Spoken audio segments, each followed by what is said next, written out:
¿Sabe?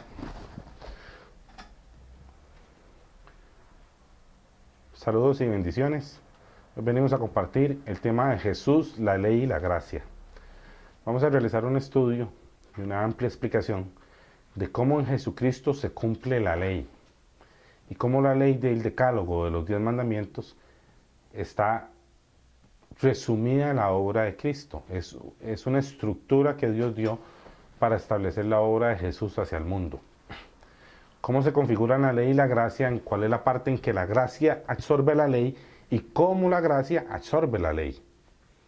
Que no es que la gracia por sí sola invalida la ley. Pablo lo dice, no creas que la ley está invalidada, no creamos que es de esa forma. Lo que tenemos que entender es cómo la obra del Señor Jesucristo, por medio de su gracia, que es un regalo inmerecido que recibimos de parte de Él absorbe la ley en Él mismo y la pone dentro de nuestros corazones.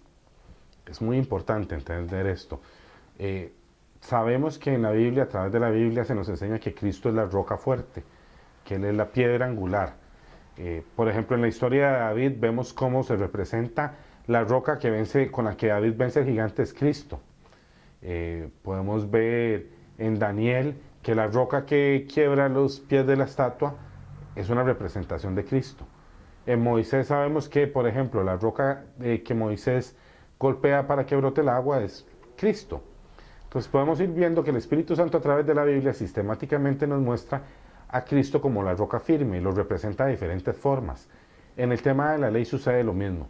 Cuando Moisés libera al pueblo de Israel, cruzan el mar muerto, atraviesan el desierto y llegan al monte Sinaí para que Dios les dé la ley. Cuando Dios escribe la ley en la tabla de piedra, está haciendo una representación de que la ley es en Cristo, está escrita en Él.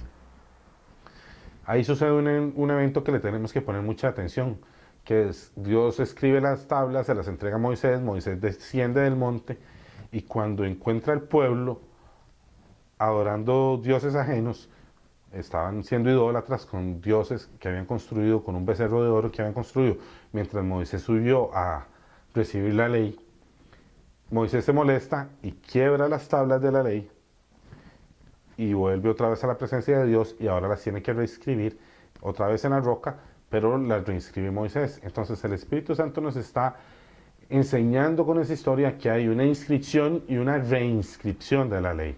Son dos eventos. La ley se inscribe una primera vez en la roca que es Cristo y se vuelve a reinscribir en la roca también que es Cristo. ¿Pero por qué se quiebra? Porque la idolatría del pueblo provocó que Moisés quebrara la roca y la idolatría del mundo hacia otros dioses y el no reconocer a Dios provocó que Cristo tuviera que venir a cumplir la obra y morir en la cruz por nosotros. Entonces, ese pecado que estaba manifestando el pueblo era una representación del pecado en el que había caído la humanidad, del cual Cristo nos tenía que liberar, que era no tener una conciencia verdadera de Dios, adorar dioses ajenos, no tener una verdadera revelación. Por eso, el enojo de Moisés, y no fue en realidad el enojo de Moisés lo que quebró la roca. Lo que quiebra la roca es la idolatría del pueblo. La idolatría del pueblo molesta a Moisés y eso él reacciona, pero es una representación. El Espíritu Santo nos está demostrando que Dios escribe los 10 mandamientos en la roca, representan a Jesús. Que Moisés baja y la idolatría del pueblo en el desierto, que representa a las personas en el mundo, hace que la roca se quiebre y tiene que reinscribirse la ley otra vez en la roca. Y Moisés sube. Esa reinscripción representa la obra de Cristo.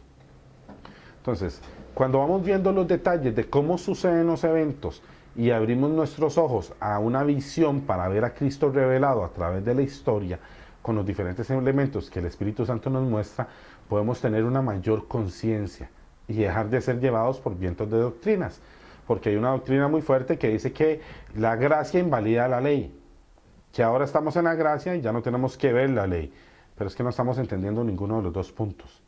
Porque la gracia fue un regalo que Cristo nos dio para por nosotros cumplir la ley y en Él cumplir la ley. Ahora nosotros en Cristo pasamos a una etapa donde deja de ser humana y literal a ser espiritual. Entonces vamos a ir detallando todos los mandamientos uno a uno, vamos a ir viendo qué representaban y cómo Cristo les da cumplimiento, sentido y significado, para que nosotros entendamos cómo ahora en Él los cumplimos.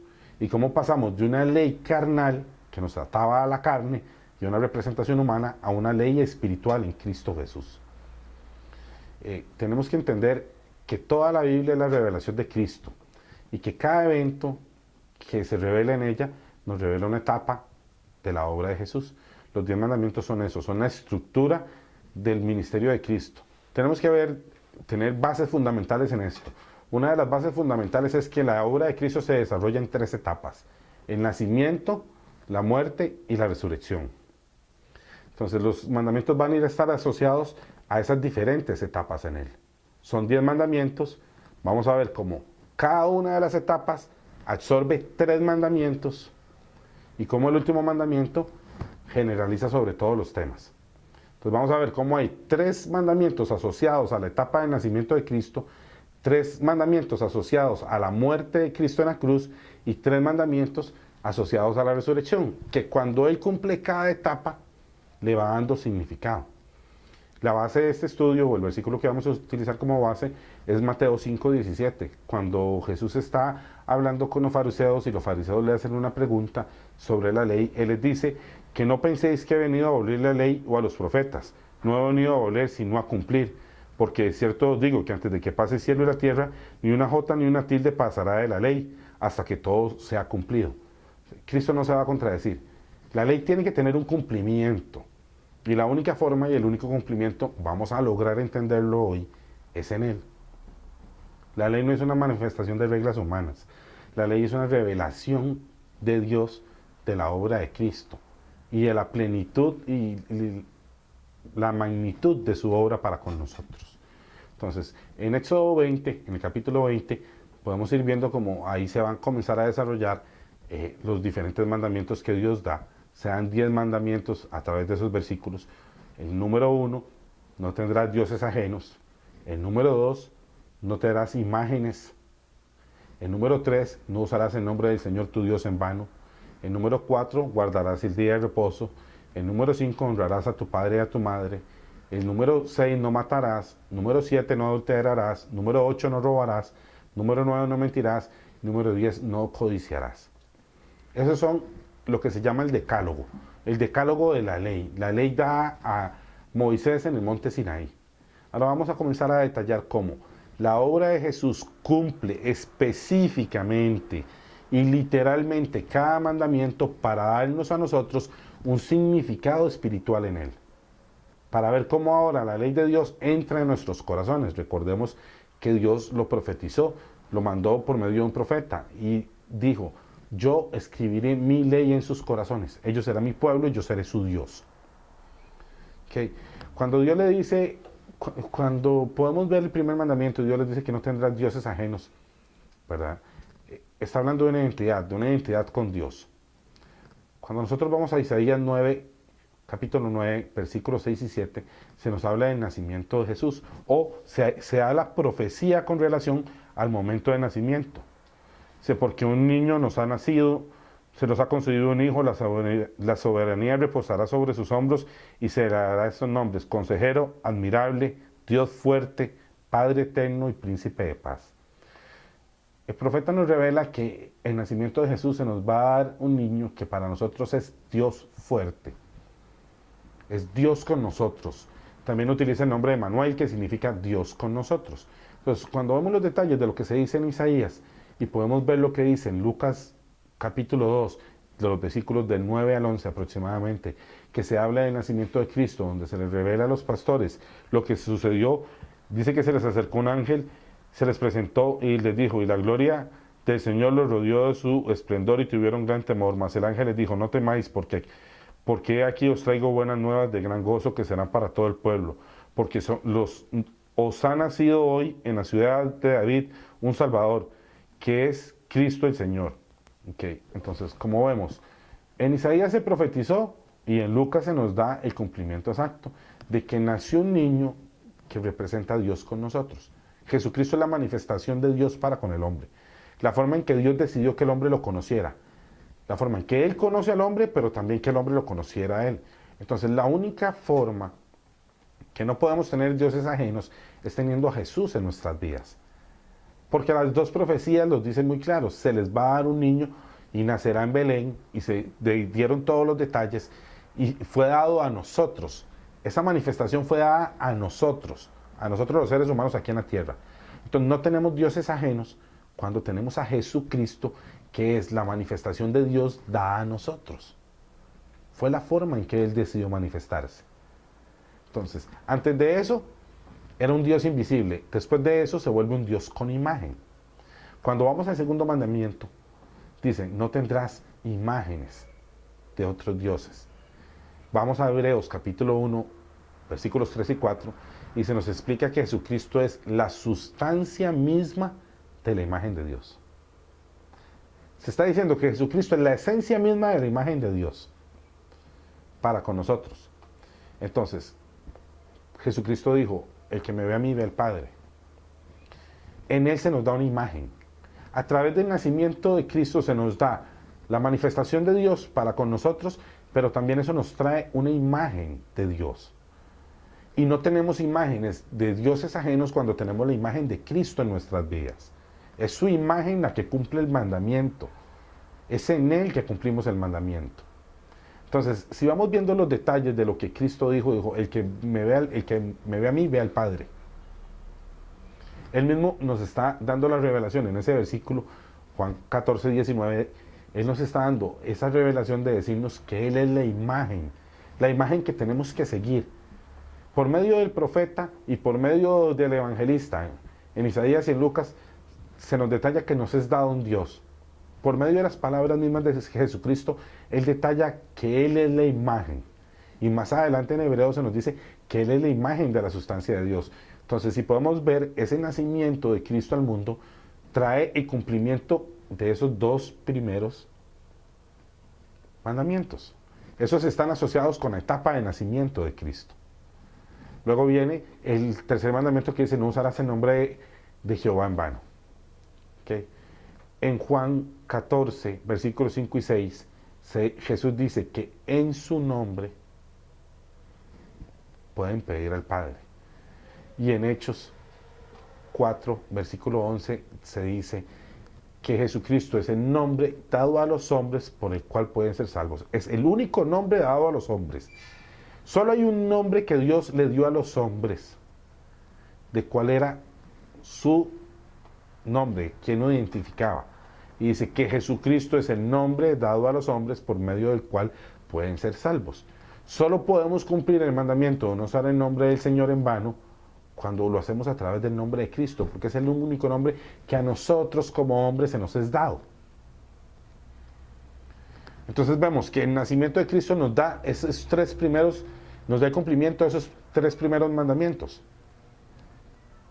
Jesucristo habla que la imagen de Él es la misma imagen del Padre.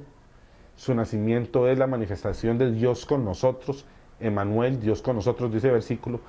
Y su nombre es el único nombre dado a los hombres en el que podemos ser salvos. Entonces, si lo cumplimos en Cristo, si vemos la imagen de Cristo, el nombre de Cristo y su obra y su manifestación en el mundo, cumplimos el mandamiento. Si no lo vemos, no lo podemos cumplir. Porque es imposible sin Cristo cumplir la ley. Él es la manifestación que Dios dio para que nosotros en Él podamos cumplir.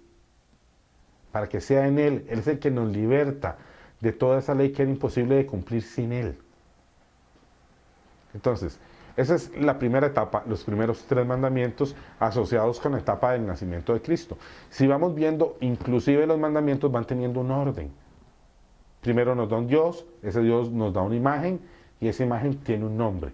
Y esas tres etapas se cumplen a través de esa fase de la obra de Cristo, de su ministerio. Cada uno lo fue detallando. Luego, a través de la muerte de Cristo, se le da cumplimiento a los siguientes mandamientos. Al día de reposo, a honrar al padre y a la madre y a no matar.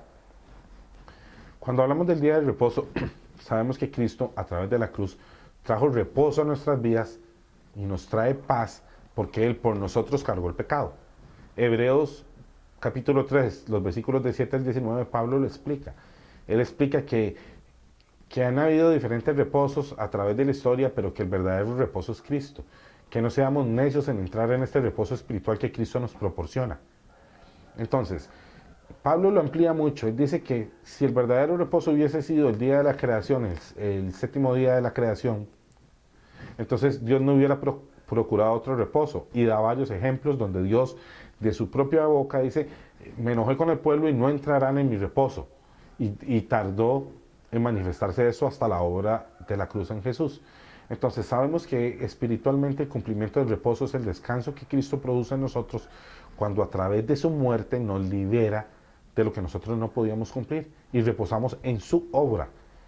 Pero eso se da en la muerte. Y Jesús lo dijo, textualmente él dijo, yo vengo por los que están trabajados y cansados.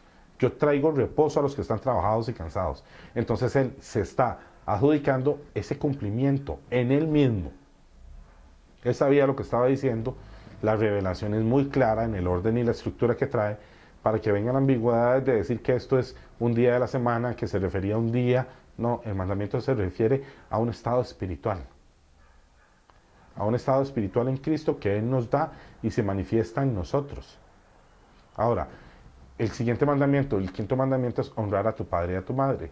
Jesús dijo que Él no venía a hacer su voluntad, que Él vino a hacer la voluntad del Padre. Y Él primero lo cumple. Él primero le da cumplimiento al mandamiento a la hora de hacer la voluntad del Padre, para que después nosotros lo podamos cumplir en Él. Vamos a entender algo. Por medio de la muerte de Cristo Jesús, Él nos da vida eterna. Cuando Él habla con Nicodemo y habla sobre el nacimiento, el nuevo nacimiento, le está hablando de un nacimiento espiritual. Nosotros nacemos de nuevo en Cristo porque Él nos da vida. ¿Y quién es el que nos da vida? El Padre. ¿Quién es nuestro Padre? El que nos da vida. Y Cristo fue el que nos dio vida. Él es nuestro Padre. Él espiritualmente nos dio a luz. Nosotros somos el pueblo que nace de la unión de Cristo con su esposa. Somos ese pueblo. Entonces, somos los hijos del nacimiento de ese matrimonio. Entonces, así como Él honró al Padre, nosotros lo honramos a Él. Y eso es cuando le reconocemos. Cuando reconocemos que por Él nacimos de nuevo. Cuando entendemos que es en Él en que tenemos una vida nueva, un nacimiento espiritual nuevo, entonces es ahí donde se cumple el mandamiento en Él. Pero esto lo hizo hasta el momento que nos da vida, que es en el momento de la cruz. Ahora, el siguiente mandamiento, el 6, habla de no matar. Pero cuando vemos el mandamiento, sabemos que Cristo vino a darnos vida eterna. Entonces, el mandamiento es el planteamiento de Jesús, es la antítesis del mandamiento. Él es el cumplimiento, porque en Él está la vida eterna. Él lo dijo en Juan 11, capítulos 25-27, yo soy la vida eterna. Él se adjudicó el cumplimiento de ese mandamiento. Cuando no matamos, cuando damos vida. Damos vida a las personas cuando hablamos de la obra de Cristo, cuando los llevamos al cumplimiento y al nacimiento espiritual en Él. Eso es dar vida. Eso es dar vida para Él. Entonces podemos ir viendo que a través de su obra en la cruz, cuando Él se sacrifica por nosotros en la cruz, le da cumplimiento al día de reposo, trae un reposo para nosotros, nos da origen a nuestro nacimiento espiritual en Él, volviéndose nuestro Padre, y nos da vida, quitando la maldición de muerte que había sobre nosotros, en el sentido espiritual. El libro de Romanos, Corintios, Efesios lo explican muy ampliamente. Entonces, otra vez podemos ver cómo esos tres mandamientos se asocian con una de las siguientes etapas del ministerio de Cristo. Y podemos ir viendo cómo su ministerio está estrechamente relacionado con las etapas de cumplimiento de los mandamientos. Entonces, tenemos que entender que la ley en Él se cumple y Él la transforma en una ley espiritual para nosotros, donde ya tenemos una imagen, ya tenemos un nombre, ya tenemos un reposo en Él, ya tenemos un Padre espiritual y ya tenemos una vida en Él, para llegar a los primeros 6 mandamientos. Después de eso, pasamos a los siguientes mandamientos. Los otros 3 son: no adulterarás, no robarás y no mentirás. Estos, a través de su resurrección, Jesús les da cumplimiento para que se puedan manifestar en nuestras vidas. No adulterarás. Okay, el adulterio habla de una infidelidad y está relacionado con el matrimonio. El capítulo 7 de Romanos es muy amplio.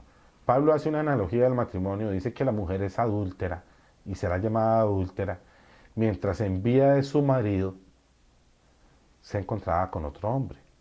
Pero que si el marido muere, va a dejar de ser llamada adúltera, porque va a estar libre de la ley. Ahora, nos explica que cuando el marido resucita, otra vez puede volver a elegir el mismo marido, pero ya no siendo adúltera, sino ahora por elección. Vamos a entender algo. Cuando Pablo está haciendo la analogía del matrimonio, no está hablando de matrimonio entre seres humanos. ¿Por qué? Primero, porque nosotros no estamos muriendo para que nuestra esposa sea liberada del adulterio y no vamos a resucitar. El único que murió y resucitó es Cristo. Y esa analogía que él está llevando es la de Cristo con el pueblo de Israel, donde Cristo se presentó, encontró a Israel en adulterio, se sacrificó por su pueblo, y ese sacrificio lo liberó del pecado, de ese pecado que estaba siendo llamado adúltero, para que ahora pudieran elegir y eligieran de nuevo el que resucitó.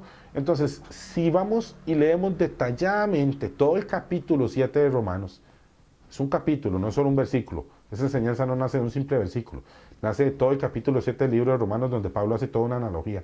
Podemos entender que Cristo es nuestra elección de marido ahora que estamos viudos. Después de que Él murió en la cruz, podemos volver a elegir, y el que vamos a elegir es el que resucitó entre los muertos.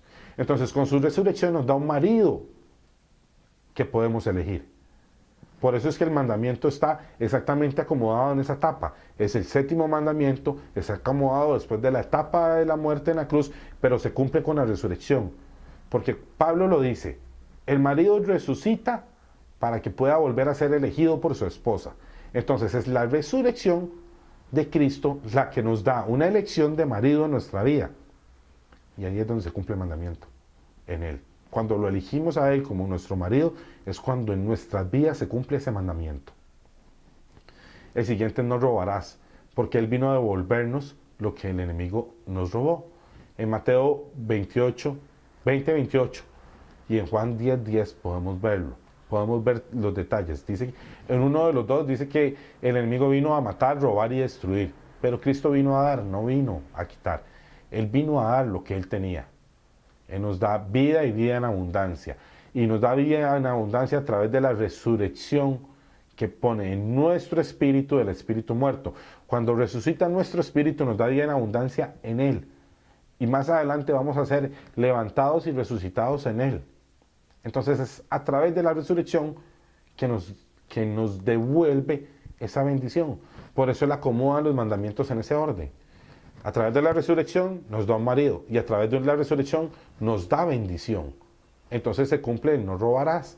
¿Por qué no robamos? Porque vivimos en Cristo, y Cristo en nosotros produce el dar, y Él viene a darnos.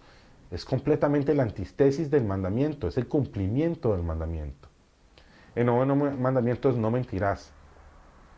En Juan 1:14 Él dice, yo soy la verdad. La verdad es la antítesis de la mentira. La mentira es todo lo contrario a la verdad. En Cristo vivimos en una verdad. Cuando le hablamos a las demás personas de Cristo, hablamos una verdad. Cuando predicamos de su obra y su ministerio para con las personas, predicamos una verdad. Entonces entramos en el mandamiento. Él nos hace entrar naturalmente al elegirlo como esposo, al vivir para dar, al no mentir. En Él cumplimos los mandamientos, porque Él es la existencia misma en el mandamiento. En Él se cumple, no hay otra razón de ser. Estaba hecho para revelarnos a Cristo. Entonces, no hay una separación entre la ley de Dios y la gracia, simplemente hay un cumplimiento donde Jesucristo los cumple en Él, los pone en práctica, los evidencia y les da una manifestación espiritual para nosotros. Que sin Él no lo podemos alcanzar, porque es imposible cumplir la ley sin Cristo en nuestras vidas. Esto no se trata de manifestaciones humanas, literales. No se trataba del cumplimiento de la ley entre los hombres. Un hombre haciendo algo por otro hombre. No, era la representación que tiene en nuestra vida para con Dios a través de Jesucristo. Y como nosotros a través de Él le damos vida a esa letra que antes estaba muerta, pero ahora está en nuestros corazones porque es la misma obra de Cristo dentro de nuestros corazones. Ahora, cuando vamos al 10º mandamiento, es un resumen. Ahí dice, no codiciarás. No codiciarás a las mujeres de tu prójimo, ni la casa de tu prójimo, ni los siervos de tu prójimo. Él lo detalla pero tenemos que entender una cosa. Después de la muerte, la resurrección, el nacimiento, la muerte y la resurrección de Cristo, Él tiene un señorío sobre todo. Él es Señor sobre todas las cosas. Entonces ahora aparece un mandamiento sobre todas las cosas, donde no se puede codiciar a la mujer del prójimo, ni la casa del prójimo, ni los siervos del prójimo, porque ahora Él es dueño de todas las cosas. Y en Cristo nosotros no codiciamos. Ahora Él ya tiene una esposa, a los que lo eligen vuelven otra vez. Entonces, hay un orden en los mandamientos. Este 10º mandamiento nos habla del señorío de Cristo sobre todas las cosas. Y cómo en Él hay un señorío sobre todo. Ahora nosotros somos sus siervos. Ahora el enemigo no nos puede tocar porque somos de Él. Porque somos su casa. Porque somos su esposa. Porque somos su pueblo. Y es todo lo que detalla el mandamiento. Entonces, cuando entramos en Él, el mandamiento se cumple en nosotros. Y el enemigo no nos puede tocar. Es a través de Él que cada mandamiento encuentra cumplimiento. Y es a través de Él que las cosas encuentran significado. Tenemos que ver que no hay una separación entre la obra de Cristo y la gracia. La gracia es el regalo que recibimos porque Él por nosotros lo cumple, porque Él por nosotros le da significado, porque Él le da una representación espiritual a lo que antes eran mandamientos humanos que no entendíamos. El pueblo de Israel pereció porque guardaban los mandamientos con relación a otros hombres, no con relación a Dios. Y Jesús se los dijo. Yo miro sus corazones. Él no veía las obras, veía los corazones, porque en el corazón estaba el verdadero cumplimiento. Muchas veces Dios llamó al pueblo de Israel adúltero, y se refería a un sentido espiritual. Porque una persona puede serle fiel a su pareja, pero si no adora a Jesucristo y no adora la revelación que hay en la Biblia para con Dios, simplemente no tiene una verdad en su vida. Y entonces simplemente es adúltero para con Dios. Entonces no es el cumplimiento del mandamiento humanamente entre personas. Es primero el cumplimiento del mandamiento espiritualmente en nosotros con una manifestación hacia Jesucristo para que eso se refleje en nuestra vida natural. Ahora, se refleja en nuestra vida natural porque es una verdad absoluta, porque es Cristo en nosotros. Entonces, no podemos ir contra lo que Dios estableció. Y no lo vamos a hacer por la misma convicción que la revelación de Cristo pone en nuestras vidas. Es importante que entendamos todo esto para que no seamos llevados por vientos de doctrinas, para que no tengamos doctrinas que creen que una cosa es el Antiguo Testamento y una cosa es el Nuevo, que no hay revelación en una parte y en la otra sí, o tal vez no lo entienden, y simplemente es una sola pieza.